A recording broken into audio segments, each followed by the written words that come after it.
إن الحمد لله نحمده ونصلي على رسوله الكريم أما بعد أعوذ بالله السميع العليم من الشيطان الرجيم بسم الله الرحمن الرحيم يا أيها الذين آمنوا كتب عليكم الصيام كما كتب على الذين من قبلكم لعلكم تتقون أياما معدودات فمن كان منكم مريضا أو على سفر فعدة من أيام أخر۔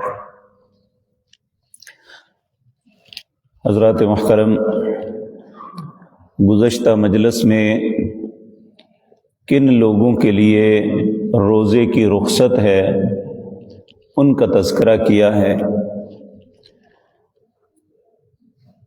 اور یہاں یہ بات ذہن میں رکھیں، جس طرح میں نے عرض کیا کہ وہ خواتین جو ہر ماہ ایک معذوری کے ایام گزارتی ہیں، اگر انہوں نے روزہ رکھا ہوا ہے اور سارا دن گزر گیا، روزے کی افطاری میں تھوڑا سا وقت رہ گیا، ان کے وہ ایام شروع ہو جاتے ہیں تو وہ ان کا روزہ باطل ہو جائے گا، انہیں اس روزے کی قضا دینی پڑے گی، وہ روزہ ختم ہو جائے گا۔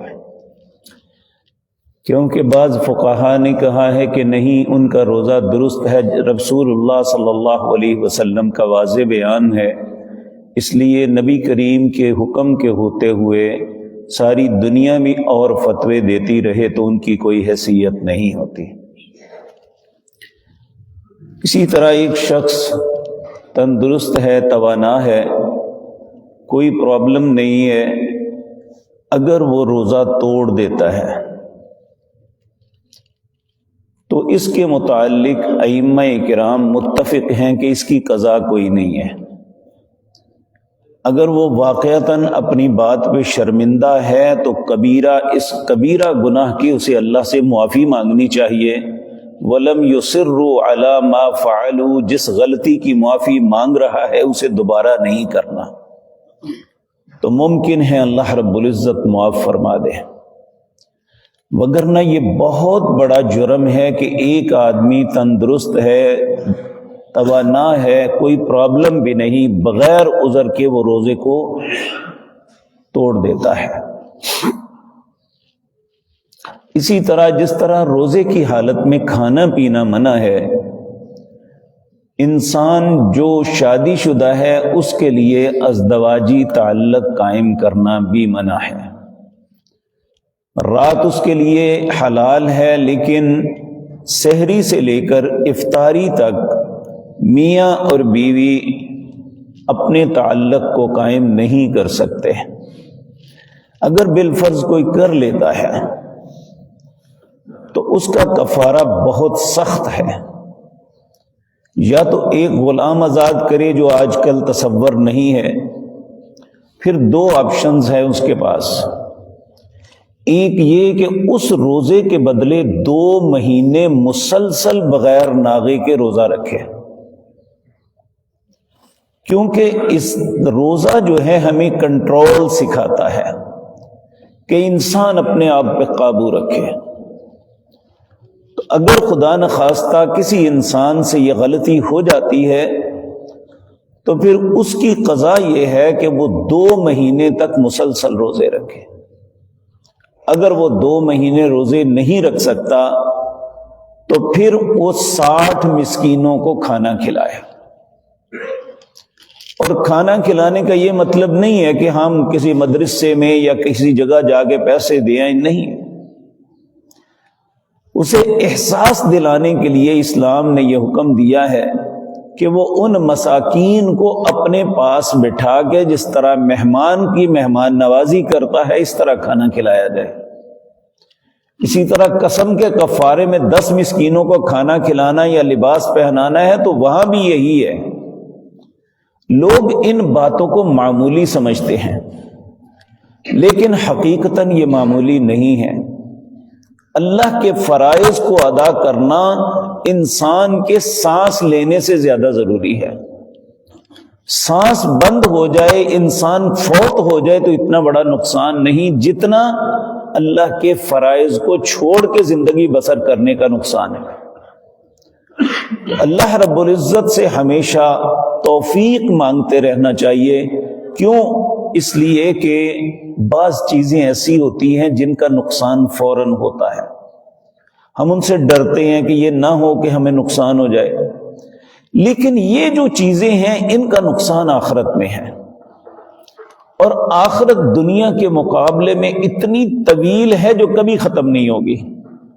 دنیا کی زندگی تو بالآخر کوئی 50 سال، 60 سال، 70 سال، 100 سال جی لے گا، اس کے بعد ختم ہے۔ اور اگر ایک آدمی 100 سال بھی جی لے تو اس کی زندگی بھی کوئی بہت بڑی نہیں ہے اللہ آخرت کے مقابلے میں، بلکہ آپ حیران ہوں گے، آپ خود اپنی زندگی کا مشاہدہ کر لیں کہ ایک انسان 40، 50، 60 کا ہے نا، وہ 30، 40 سال پیچھے بات کرے نا، فلاں بات فلاں وقت ہوئی تھی، وہ کہ یہ تو کل کی بات ہے۔ اور بلکہ میرا ایک چھوٹا بھائی، میرے نانا جان، ان کی عمر تقریباً 100 سال سے یا 1 سال 2 سال اوپر تھی یا نیچے، کیونکہ پہلے بزرگ اپنا برتھ ڈے یاد نہیں رکھتے تھے یا وہ لکھا نہیں جاتا تھا۔ اب تو ہماری رجسٹریشن باقاعدہ ہوتی ہے، فارم بے بنتا ہے، تاریخ پیدائش کی پرچیاں بنتی ہیں، تو کوئی کنفیوژن نہیں رہتی۔ تو میرے چھوٹے بھائی نے نانا جان سے پوچھا، انہیں ہم میاں جی کہتے تھے، میاں جی آپ 100 سال کے ہو گئے ہیں، کیا محسوس کرتے ہیں؟ تو وہ بڑے سادے سے تھے، بڑی معصومیت سے جواب دینے لگے، بیٹے ایک دروازے سے داخل ہوا تھا، دوسرے سے اب نکل کے جا رہا ہوں۔ یعنی یہ پوری انسان کی زندگی کی حقیقت ہے۔ اس لیے یہ جو تھوڑی سی زندگی ہمارے پاس ہے نا، اس میں کم از کم انسان کو فرائض کی ادائیگی میں کبھی کوتاہی نہیں کرنی چاہیے، کیونکہ ہر چیز کی معافی ہو سکتی ہے لیکن ان کی معافی نہیں ہے۔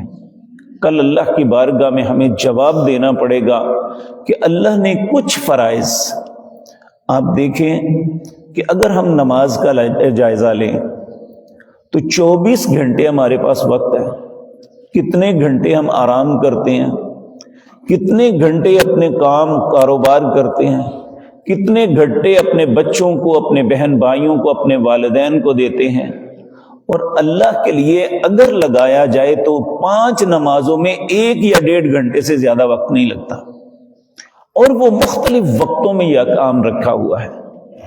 اور جو لمبی نمازیں ہیں انہیں نفل بنا دیا، وہ انسان کی مرضی ہے کرے یا نہ کرے۔ اسی طرح آپ دیکھیں کہ 11 مہینے ہم سے کوئی تقاضا نہیں ہے، اگر کوئی انسان روزہ رکھتا ہے تو یہ اس کی خوش نصیبی ہے۔ 1 مہینہ کہا ایام معدودات، یہ چند گنتی کے دن ہیں، چند گنتی کے دن، انہیں پورا کر لو، اس میں تھوڑی سی دقت برداشت کر لو تو ہمیشہ کی دقتوں سے جان چھوٹ جائے گی۔ اسی طرح اگر کسی انسان کے پاس مال ہے اور اگر 40 ہیں اس پر، مثال کے طور پہ 40 ہیں اس کے پاس، تو اللہ نے 10، 20، 30 نہیں مانگے، کہا صرف ایک میرا ہے، یہ فرض پورا کر دو، 39 تیرے پاس، تمہارے اوپر مال کا وبال نہیں ہوگا۔ اب اللہ نے بہت تھوڑا مانگا ہے، اسی لیے جب انسان کی زندگی کے متعلق اللہ پوچھیں گے نا اس سے، جب ہر انسان، دنیا کا پہلا انسان سیدنا آدم اور دنیا کا آخری انسان،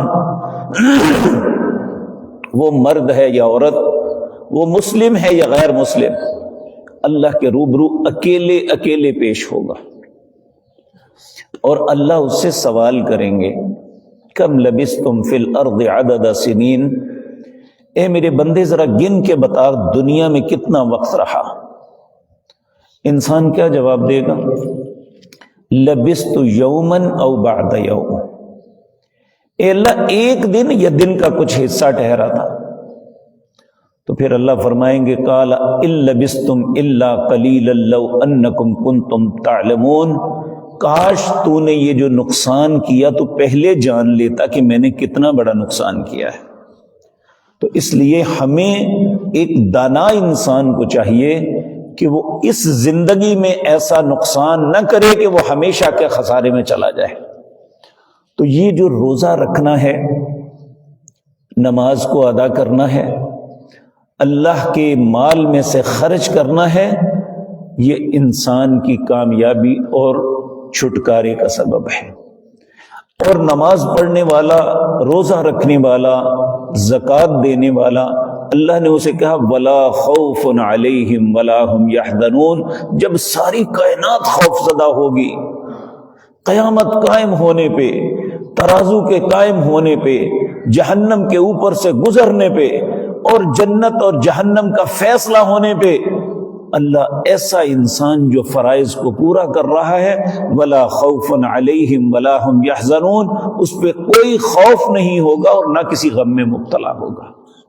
تو اس لیے آج مجھے اور آپ کو چاہیے کہ یہ تھوڑی سی مشقت برداشت کر کے ہمیشہ کی تکلیفوں، اذیتوں اور مصیبتوں سے بچ سکتے ہیں۔ اللہ یہ باتیں مجھے اور آپ کو سمجھنے اور عمل کی توفیق عطا فرمائے۔ اقول قولی ھذا واستغفر اللہ لی ولکم۔